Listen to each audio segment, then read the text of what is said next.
Dear students, let's continue Ulysses. Beyond the utmost bound means limit of human thought. So, in the last video, I explained you this line, but again, I just explain it to you. Here he means to say that he wants to follow knowledge just like a sinking star beyond the utmost bound of human thought. He means to say that he wants to learn more and more, and he wants to go beyond the capacity or the limit of the humans. Being human, he wants to do something a man cannot even imagine to do, or cannot even dream of. And that's why he says that he wants to achieve something, he wants to know something more, and wants to leave his name behind. He wants to do something something a superhuman is supposed to do. And now here the poet shifts the poem from Ulysses to his endearing dear son Telemachus. Let's look at this is my son. So see here Ulysses introduces his son to us, mine own. See the emotion, see the feeling, see the emphasis, see his liking and love for his son. He says, mine own Telemachus, to whom I leave the scepter, royal authority, power of the king, to fulfill, means to do this labor. See, notice the word labor. By slow prudence, intelligence, slow, patient, to make mild, soft, a rugged, rough, mannerless, uncivilized people, his countrymen, and through soft degrees, in a gradual manner. Now he says, see the confidence Ulysses has in his son. Ulysses has great confidence in his son. First thing. Second thing, see, they are pole apart. They are absolutely different from each other. On one hand, Ulysses does not know how to compromise. Maybe the word compromise is not in the dictionary of Ulysses. He cannot control himself, whereas his son, see, next thing, that he has no interest at all in ruling his savage people, whereas on the other hand, his son is absolutely different. Is 100% sure and confidence that his son will perform the duties of a king in a very good manner, in a very nice manner. He says what? To whom I leave the scepter to fulfill. So he says that I will give away the power of a king to my son. It means, he says, in his absence, his son will take his position, take his place, and rule the country, rule the savage people, rugged, rough, mannerless, uncivilized people. This labor, the C word is using the word labor. He says that he will do the duty of the king in a very honest manner. And Ulysses is 100% sure that his son will definitely succeed in civilizing, in schooling, in giving manners to his rugged people, to his mannerless people. He will definitely make them mannerful. He will give them manners. He will give them culture. He will give them civilization. And he will definitely civilize them. How will he do that? He says, rugged people, and through soft, slowly subdue, see the word subdue, control them, check them to the useful and the good. So he says that he is 100% sure that his son is capable enough in managing the affairs of the country, managing the people, civilizing them, giving them etiquettes. He will succeed in giving them etiquettes and manners by in slow degree, slowly and slowly, or gradually. He will succeed in doing all that.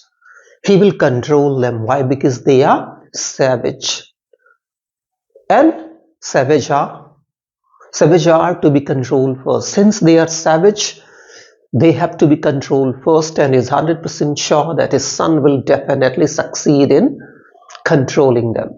And by applying his intelligence and reason and discerning ability, he will teach them what manners.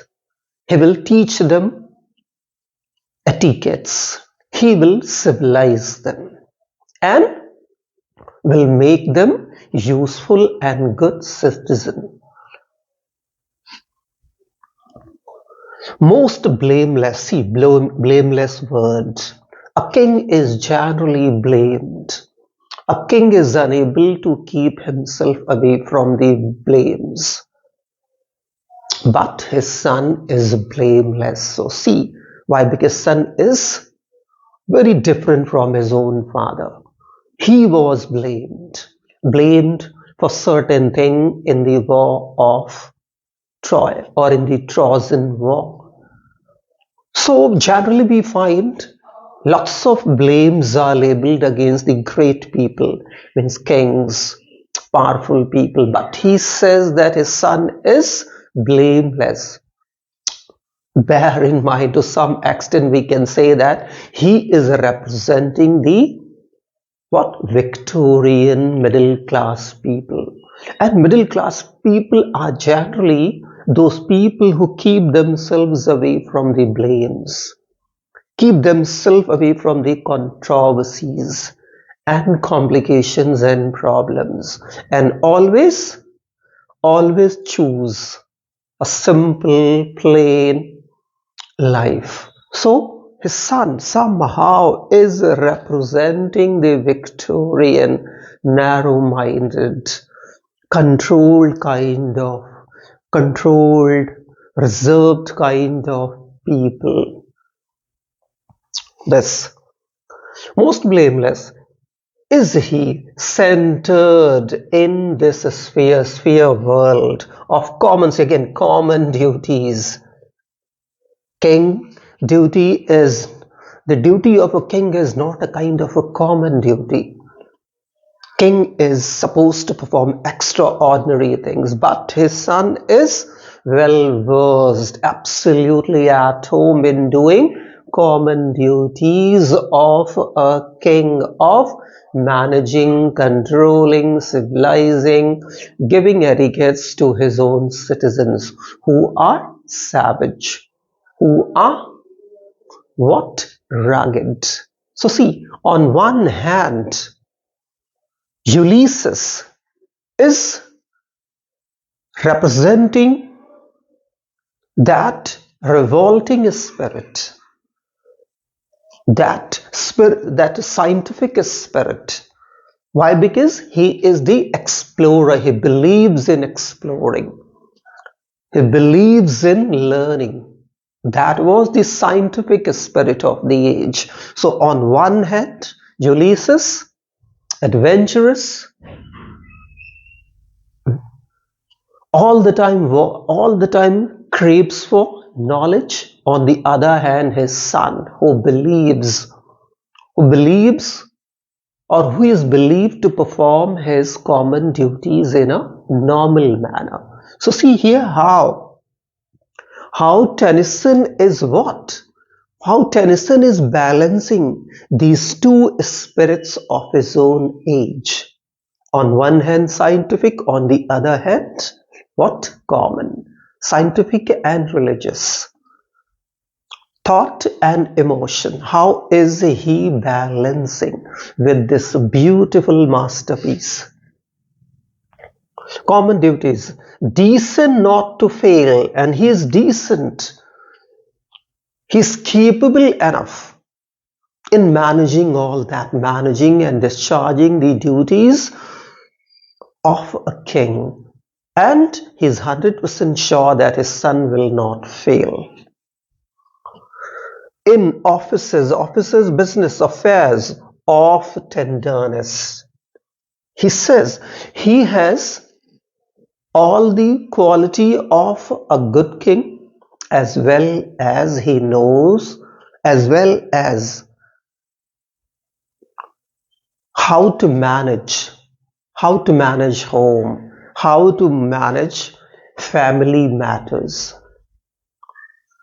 He will perform the duty of a king as well as duty of the family responsibility, and pay meet adoration, love and respect and regard to my household gods. So he says that on one hand he will perform his duty, he will play the role of a king, on the other hand as a family member. He will do everything possible for pleasing and respecting his household or family gods and goddesses.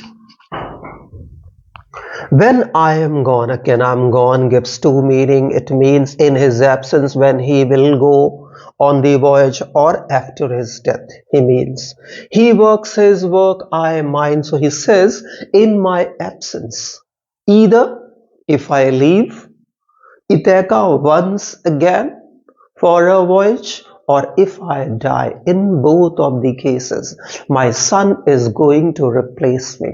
My son will not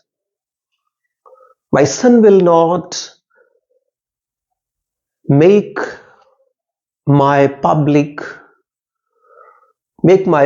feel my absence. Means he will do everything in a well balanced manner, and in this way he means to say that Ulysses means to say that he does not have a tension of his country, of his family, that maybe in his absence his son may fail to do all that. He's 100% sure that in his absence his son will manage everything. He is going to do his duty and his son will do his duty in his absence. So that's it. In this video, my dear learners, once again I will make a personal appeal to you. If my explanation helps you a little to understand and to learn something, please do subscribe my channel. Please do like my videos. Please do share with your friends and family members and your near and dears.